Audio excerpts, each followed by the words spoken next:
delle squadre più in forma di questo campionato e vogliono sapere cosa faranno da grandi. Benvenuti nuovamente qui dal video di Marco di Camarat contro San Giorgio. Qui da Gabriele Rispetta, ovviamente ancora nelle battute iniziali di questo match. Qua sbaglia il San Giorgio, riprende palla subito Pierce, il tacco per Osvaldo Murato, pallone ancora buono, Facundo Osvaldo,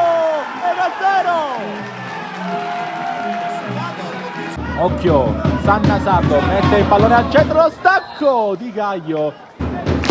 La da destra agisce il Camarat, c'è Pierce in aria, Pierce controlla, ancora Pierce, scarica, torna di nuovo al centro e poi Ledesma.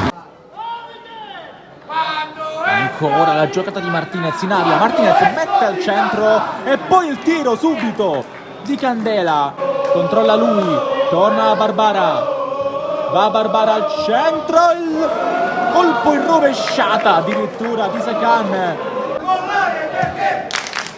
Neri avanti a cercare la corsa di Martinez e poi Secan l'ha messa dentro, ma è tutto fermo perché il numero 11 era in posizione irregolare. Poi qua arriva a aprirsi il pallone, controlla ma era in posizione di fuori gioco, aveva fatto gol Pisciotta, ma ottimo l'aggancio di Passero al limite, Passero ha trovato il destro, esce spallato, poi Ledesma è a terra il 20, Ledesma torna a Pisciotta, Pane, andrà al tiro, Pane!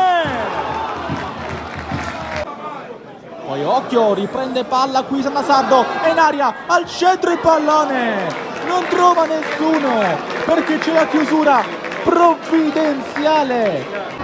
Riprende palla quindi qui Sanna Sardo che prova il destro, non gira abbastanza.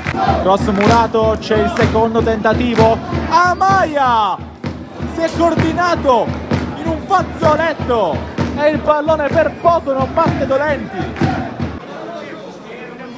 Adesso pallone per Pierce che prende il tempo a Gaio, Pierce in aria, a rimorchio per questo tentativo sventato dalla Men che alza sopra la traversa.